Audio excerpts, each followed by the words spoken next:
L'île de Sable, une mystérieuse masse terrestre, a figuré sur les cartes de notre planète pendant près de 200 ans avant de se volatiliser. Située dans le Pacifique Sud, entre l'Australie et la Nouvelle-Calédonie, cette île fantôme a été signalée pour la première fois par des explorateurs du XVIIIe siècle et a été par la suite régulièrement inscrite sur des cartes et même sur des relevés scientifiques. Mais lorsqu'en 2012 un navire est parti à sa recherche en utilisant ses coordonnées supposées, il n'a trouvé qu'une étendue d'eau déserte. Son équipage a même mesuré la profondeur de l'océan à cet endroit et rapporté qu'avec un minimum de 1220 mètres, il n'y avait aucune chance qu'un gros morceau de terre puisse se cacher sous l'eau. Pour rendre les choses encore plus étranges, lorsque l'on consulte les coordonnées exactes de l'île sur Google Earth, ces faibles contours, qui dessinent une terre longue et mince, sont toujours bien visibles, sans qu'aucune masse terrestre ne soit pourtant présente dans la réalité. Certains ont avancé de probables erreurs de cartographie, mais le mystère de cette île qui est parvenue à tromper le monde pendant des siècles n'est toujours pas résolu à ce jour. En parlant d'îles mystérieuses, plongeons-nous maintenant dans l'énigme de Hashima. Située au large de Nagasaki, au Japon, cette petite île était autrefois un site d'extraction de charbon très actif, où vivaient travailleurs et familles. Mais lorsque, dans les années 70, la demande en charbon a décliné, l'île a été abandonnée, ses habitants laissant derrière eux une inquiétante ville fantôme. Aujourd'hui, Hashima est un lieu sinistre et silencieux, avec des bâtiments en béton qui s'écroulent et une végétation envahissante.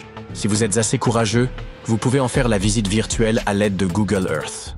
Mais il y a certains endroits que les cartes numériques ne permettent pas de bien observer, comme les îles Ward, en Australie. Si vous recherchez les coordonnées de ces îles, vous constaterez qu'il existe de nombreuses zones d'ombre près de la côte.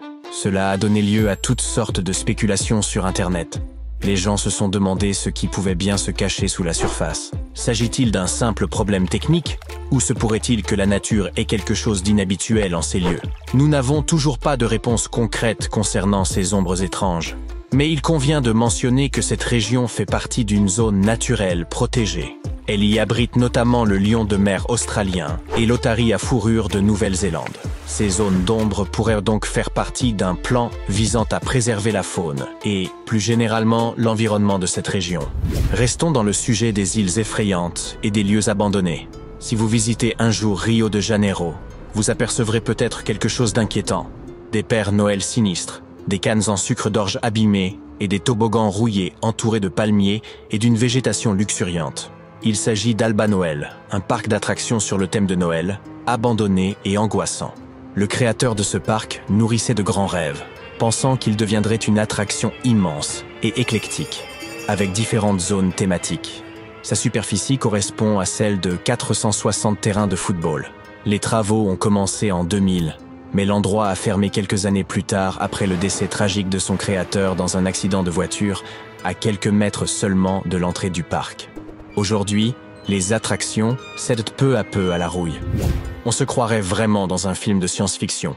Mais ces anneaux multicolores se trouvent bel et bien sur Terre, dans le parc national de Yellowstone, pour être exact. Avec un diamètre de 113 mètres, il s'agit de la plus grande source d'eau chaude des États-Unis et de la troisième plus grande au monde. Toutes ces couleurs proviennent de divers types de bactéries qui forment comme un véritable filtre thermographique. Chaque type de bactérie se développe à des températures différentes, et leurs couleurs reflètent les niveaux de chaleur dans les différentes parties de la source. Notre prochaine étape est l'Italie, où se trouve la Villa de Vecchi, également connue sous le nom de Maison Rouge ou de Manoir Fantôme. Pour chaque manoir fantôme, il existe une légende urbaine. Bien que rien de ce que nous allons dire ne soit confirmé, l'histoire est tout de même assez intéressante, et carrément bizarre. Construite au milieu du XIXe siècle par le comte Félix de Vecchi, cette résidence d'été autrefois grandiose est un jour devenue le théâtre d'une tragédie. La femme du comte est décédée dans des circonstances mystérieuses et sa fille a disparu pour ne plus jamais être revue. Dévasté, le comte aurait passé le reste de sa vie à chercher des réponses. Au fil des ans, le manoir est tombé en ruine et les légendes ont alimenté sa réputation de lieu hanté. Certains racontent avoir entendu des bruits étranges ou vu des silhouettes fantomatiques, tandis que d'autres parlent de rituels singuliers qui s'y seraient déroulés. Bien que délabrée et envahie par la végétation, la villa de Vecchi reste populaire auprès des curieux que les histoires étranges intriguent. Après avoir exploré ces mystérieux édifices désertés, Rendons-nous dans un endroit où les forces de la nature ont laissé une empreinte considérable, le cratère Barringer dans l'Arizona. Ce site s'est formé en un instant, il y a environ 50 000 ans, lorsqu'une grosse météorite de fer et de nickel a percuté la Terre.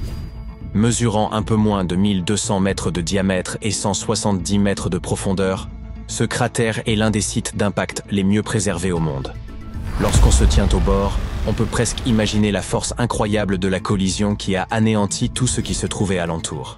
Aujourd'hui, le cratère Barringer est un site géologique fascinant qui attire nombre de scientifiques et de visiteurs. Vue sur Google Earth, cette région du Niger semble effrayante. Des espèces de dômes de verre y parsèment le paysage, comme s'il s'agissait d'une colonie interplanétaire. En réalité, il s'agit d'une illusion.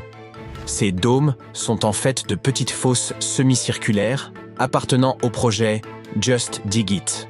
On appelle cela des talus à eau ou sourires de terre et on les creuse pour capter l'eau de pluie et restaurer les terres sèches et appauvries.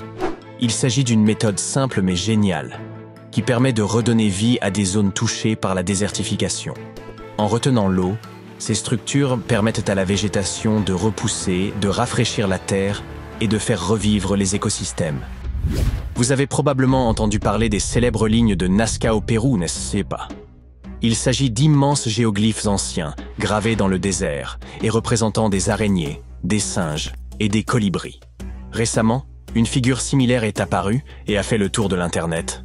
Cette nouvelle figure, située au sommet d'une montagne, ressemble beaucoup à un sanglier. Bien qu'il soit super cool de trouver un nouveau géoglyphe potentiel, le manque d'informations concrètes et les bords peu nets laissent penser qu'il pourrait simplement s'agir d'une formation naturelle. Cela n'en reste pas moins intriguant. Mais si vous descendez vers le sud, au Chili, vous trouverez un véritable géoglyphe. Il s'agit du géant d'Atacama, qui mesure environ 119 mètres. Ce dessin d'apparence amusante représenterait une figure spirituelle ou un dieu. Nous n'avons pas de certitude quant à sa signification, mais les experts pensent que ce dessin aurait pu servir de calendrier astronomique. Les points situés sur le dessus et les côtés de la tête indiqueraient les saisons en fonction de leur alignement avec la Lune.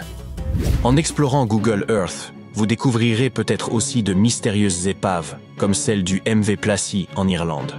Ce navire a connu un destin tragique en 1960, lorsqu'une forte tempête et des vents violents l'ont fait s'échouer à Finis Rock avec un trou dans le fond de sa coque.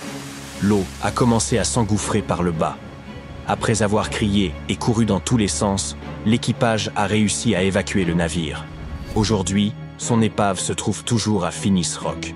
C'est aujourd'hui une attraction très populaire. Vous pouvez toujours voir sa coque qui se désagrège avec le temps, ce qui rend la scène encore plus saisissante. Voici pour finir un sujet intéressant en rapport avec le Titanic. Il est vrai que ce navire se trouve à 3960 mètres de profondeur et qu'il n'est donc pas possible de le voir avec des caméras satellites. Mais si vous tapez ces coordonnées dans Google Earth, vous trouverez l'endroit où a eu lieu ce célèbre naufrage. Et ce n'est pas si effrayant que ça. On ne voit qu'une vaste étendue d'eau bleue. Mais il est tout de même intéressant de constater à quel point le navire était loin de tout lors de cette nuit tragique que le monde n'a jamais oubliée.